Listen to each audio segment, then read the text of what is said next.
Hello everyone, welcome back to my channel. कैसे हैं आप सब? उम्मीद है आप सब ठीक होंगे और आप लोगों के रोज़े भी ठीक जा रहे होंगे। और मेरी दुआ है अल्लाह ताला आपकी और मेरी और हम सब की इबादत को कबूल फरमाए। और ये हो रहा है सहरी का टाइम और मैं यहाँ पे बनाने उठी हूँ सहरी। चाय मैंने चढ़ा दी है चूल्हे पे और पेड़े भी करके रख लिए थे। और जब मैं अली ने रोज़ा रखना होता है ना, तब मैं उठती हूँ 3:30 बजे, क्योंकि ना उसको उठाना होता है तो वो ज़रा टाइम कंज्यूम करता है, देर लगाता है उठने में ना। तो फिर मैं उसको ना जल्दी उठाने के चक्करों में ना फिर मैं खुद जल्दी उठ जाती हूँ। तो आज उसने रोज़ा नहीं रखना था तो आज मैं 4 बजे उठी हूँ। मैंने कहा आराम से, क्योंकि आज कल आई थिंक 5 बजे रोज़ा बंद हो रहा है, नहीं 4:55 पे रोज़ा बंद होता है मुल्तान में। तो मैंने और रिजवान ने सहरी करनी थी तो मैंने कहा था बहुत मार्जिन है, तो मैं 4 बजे उठी और मैंने यहाँ पे सहरी बनाना शुरू की। तो अजीब सा आजकल मौसम चल रहा है, जब क्या कहते हैं पंखे चले हुए हैं, लेकिन जब सहरी के टाइम उठो इतनी ठंड होती है ना, इतनी ज़्यादा ठंड होती है जैसे सर्दियों। तो खैर ये तो सब चलता रहेगा। तो यहाँ पर जनाब मैंने रेडी कर लिए थे पराठे। सिंपल सी हमारी सहरी होती है, लस्सी होती है। और मैं तो जैसे कि मैं चाय पीती हूँ, मेरे लिए तो चाय ही लस्सी का काम करती है। मैं चाय ना पीऊँ ना तो मैं एक्टिव नहीं रहती सारा दिन। तो यहाँ पर मैंने पराठे बना लिए थे और लस्सी भी रेडी कर ली थी। और अली उर्वा जब उठते हैं ना, तो अगर उन्होंने लस्सी वगैरह पीनी हो तो उनको मैं सुबह बना देती हूँ, फ्रेश बना देती हूँ। तो यहाँ पर जनाब हमारी हो गई है लस्सी रेडी। जब रिजवान ड्यूटी पे होते हैं ना, नाइट ड्यूटी पे, तो मैं लस्सी नहीं बनाती अपने लिए, मैं ऐसे ही ना दही खा लेती हूँ चीनी डालकर। लेकिन जब रिजवान घर होते हैं ना, वो कहते हैं ना जब हस्बैंड घर होते हैं तो बंदा शौक से काम करता है। तो यहाँ पर जनाब हमारी सहरी हो गई थी रेडी। और ये मैंने घिया और चने की दाल बनाई थी, तो ये मैं ले आई थी और लस्सी भी साथ ले आई थी। तो यहाँ पे जनाब हमारा रोज़ा हो गया था बंद और अब हम अदा करते हैं फजर की नमाज, क्योंकि रिजवान ने ड्यूटी पे भी जाना है, मॉर्निंग ड्यूटी में। तो इसलिए मैं नमाज़ पढ़ के सोऊंगी नहीं, उनको भेजने के बाद ही सोऊंगी। और यहाँ पे जनाब साहब हो रहे थे रेडी और रिजवान कह रहे थे देखो आज ड्यूटी पे जाना है ना, तो आज इतनी नींद आ रही है ना, नहीं तो नींद ही नहीं आती।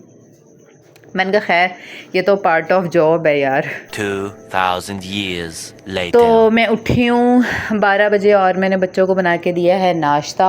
और आज संडे था तो इन लोगों की मैं हर संडे ऑयलिंग करती हूँ, अली और उर्वा की दोनों। और ये मैं हिमानी का हेयर ऑयल यूज़ कर रही हूँ।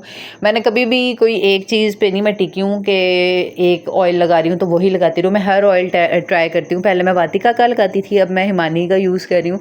तो उर्वा अली के बाल माशाल्लाह घने हैं, तो इसलिए उनको ना मेंटेन रखने के लिए मैं इनकी ऑयलिंग करती हूँ।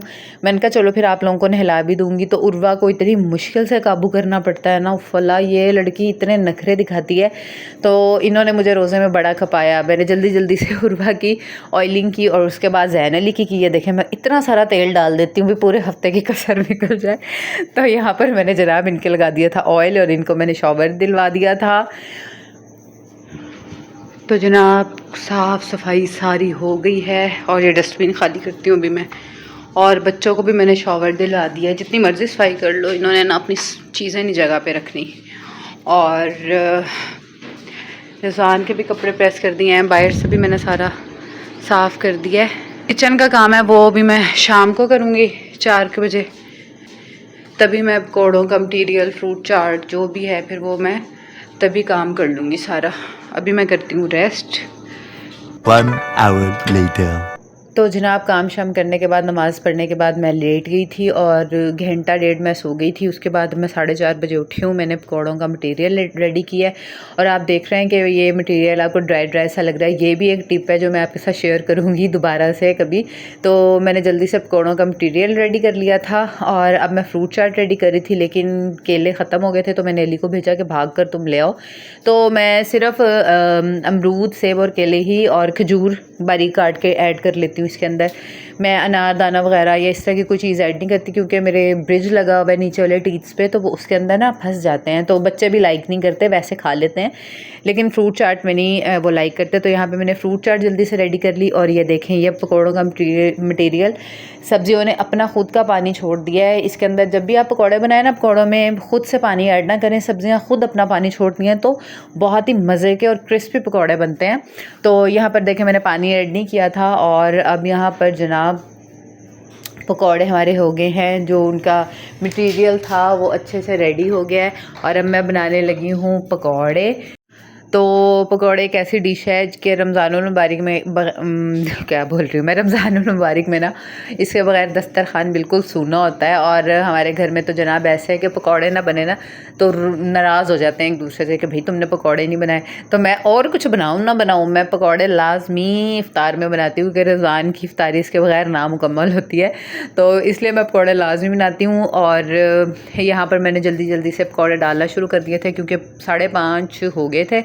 और क्या कहते हैं, अभी फ्रूट चाट को भी मैंने उसके अंदर चाट मसाला वगैरह ऐड करके रखना था, तो ये लास्ट पूल था और इसके अंदर मैंने आपको दिखाते हुए मैंने कहा चलो शूट कर लूँ थोड़ी सी वीडियो। और ये देखें गर्मा गर्म क्रिस्पी पकौड़े हमारे रेडी हो गए हैं यहाँ पर। और उसके बाद अब मैं रेडी करूँगी बॉक्स पैटीज़ और रोल। ये जो मैंने घर में बनाए थे इनकी रेसिपी मैंने अपने चैनल पे शेयर की हुई है, आप देख सकते हैं, बहुत ही इजी और मज़े के हैं। तो अली उर्वा जब ये मैं फ्राई कर लूँ ना, अली उर्वा फिर पकौड़ों को लिफ्ट ही नहीं करवाते। अब मैंने सोचा है जब ये फ्राई करूँगी ना तो पकौड़े नहीं बनाऊँगी और जब पकौड़े बनाऊँगी तो ये नहीं बनाऊँगी।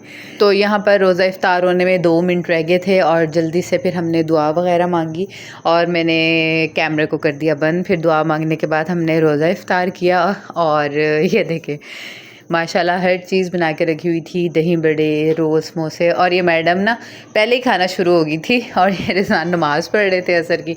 तो मैंने इसे कहा भाई उर्वा साथ खाया करो, कहती मामा नहीं बस मुझे ऊपर से ना पापड़ी खाने दिया करो, इसको बहुत मज़े की लगती है ये जो ऊपर से क्रिस्पी हो जाते हैं ना रोल की और पैटी की, तो ये वो पहले ही खा लेती है।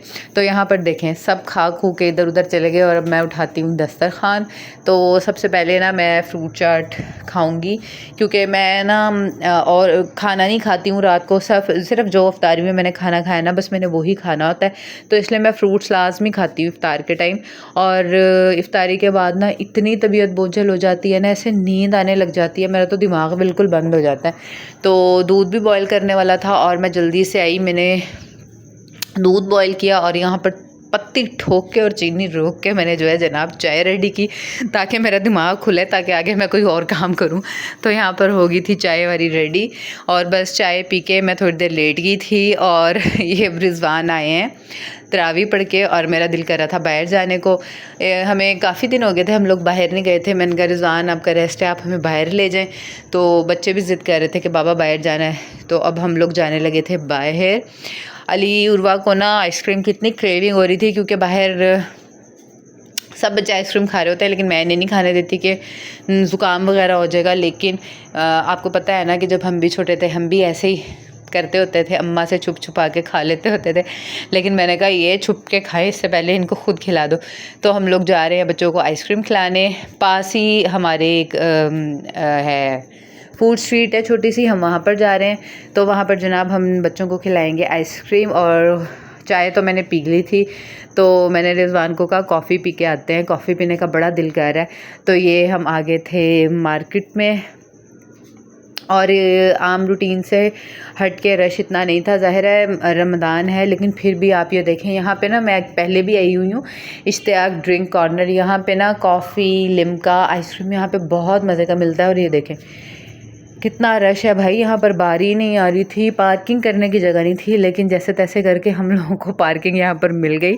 और फिर बच्चों के लिए रिजवान ने आइसक्रीम ऑर्डर की और मैंने कहा मैंने तो भाई कॉफ़ी पीनी है, कोल्ड कॉफ़ी, क्योंकि चाय तो मैंने इफ्तार के फ़ौरन बाद पी ली थी। तो यहाँ पे ये अंकल ऑर्डर ले रहे थे, तो रिजवान को बता रहे थे कि 2 आइसक्रीम लेके आनी है और 2 आपने कॉफ़ी लेके आनी है।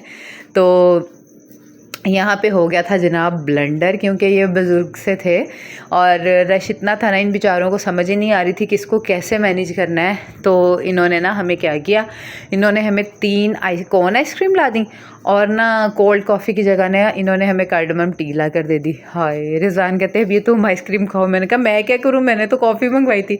तो वो कहते हैं अब खानी तो पड़ेगी, ज़ाया थोड़ी करनी है। मैंने कहा चले। फिर मैंने जनाब यहाँ आइसक्रीम खाई और फिर दोबारा से फिर मुझे कार्डमम टी पीनी पड़ेगी, हालांकि मैंने कॉफ़ी उनसे मंगवाई थी। तो वो बुज़ुर्ग थे इसलिए रिजवान कहते कोई बात नहीं, खैर है।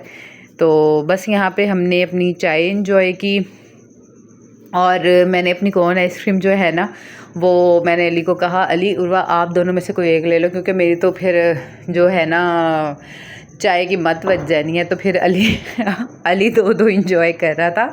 तो उर्वा कह रहे थे ममा आपने मुझे नहीं दी। मैंने कहा नहीं तुम्हें फ्लू हो जाएगा। तुमने पहले भी क्या कहते हैं घर में भी ना ये आइसक्रीम बनाकर ना ऐसे जामिश्री डाल के ग्लास में और वो उसको जमा के ना स्पून के साथ खा लेते हैं। तो मैंने कहा तुम यहीं भी आराम से बैठी रहो। तो यहाँ पर जनाब अल्हम्दुलिल्लाह हमने अपनी चाय भी पी ली थी और बच्चों ने आइसक्रीम खा ली थी। अब हम जा रहे थे घर को। बहुत मज़ा आया। हल्का सा सिर्फ ऐसे बाहर निकलने से ना एक ना इंसान का माइंड चेंज हो जाता है। जैसे अब मैं इतना घर से बाहर नहीं जाती हूँ, ज़्यादातर मैं घर ही रहती हूँ, अंदर ही अंदर होती हूँ। तो रिजवान भी मुझे ना हफ्ते में या एक दो हफ्ते बाद ना बाहर ले जाते हैं। तो अब हम जनाब वापस आ रहे थे तो रिजवान की ना वो मोबाइल की स्क्रीन थी वो टूट गई थी। पहले टूटी हुई थी, उन्होंने कहा मैं सही करवा लेता हूँ। तो मैंने कहा अगर 10-15 मिनट लगेंगे तो आप ठीक करवा लो। तो हम उतनी देर वेट कर लेते हैं, लेकिन वो जनाब वापस आ गए। वो कहते हैं भाई 1 घंटा लगेगा। तो बस फिर हम यहाँ से चले गए थे वापस घर और बहुत मज़ा आया। वीकेंड अच्छा गुजरा अल्हम्दुलिल्लाह। और अली उर्वा के पेपर भी ट्यूसडे को ख़त्म हो जाएंगे। फिर तो मैं बिल्कुल टेंशन फ्री हो जाऊंगी। और ये जनाब हम पहुंच गए थे घर और यहाँ पे रिजवान अभी गाड़ी के ऊपर चढ़ाएंगे कवर। और ये देखें, ये मेरे भोलू से डोर ही नहीं खुल रहा था, उल्टी चाबी लगा के खड़ा था। तो ये आ गए हैं जनाब घर अल्हम्दुलिल्लाह। और 10:15 हो गए हैं। मैंने रिजवान के कपड़े प्रेस करने हैं क्योंकि उन्होंने जाना है सुबह ड्यूटी पे। और बच्चों को भी मैं सुलाती हूँ फटाफट। तो जनाब ये था मेरा सहरी से इफ्तार तक की बिज़ी रूटीन का व्लॉग। मैंने बड़ी मुश्किल से शूट किया है क्योंकि कल मंडे है और अली का मैथ्स का पेपर है, लास्ट पेपर है उसका, और उर्वा का कल उर्दू का पेपर है। तो मैंने कहा अपनी यूट्यूब फैमिली के लिए कोई तो रूटीन में शेयर करूँ ना, तो ये मेरे रूटीन आप लोगों के साथ शेयर की है। तो आई होप आपको मेरा व्लॉग अच्छा लगा होगा। अगर अच्छा लगा हो तो मेरी वीडियो को लाइक कीजिएगा, चैनल को सब्सक्राइब कीजिएगा। तो मिलते हैं नेक्स्ट वीडियो में, तब तक के लिए टेक केयर, अल्लाह हाफिज़।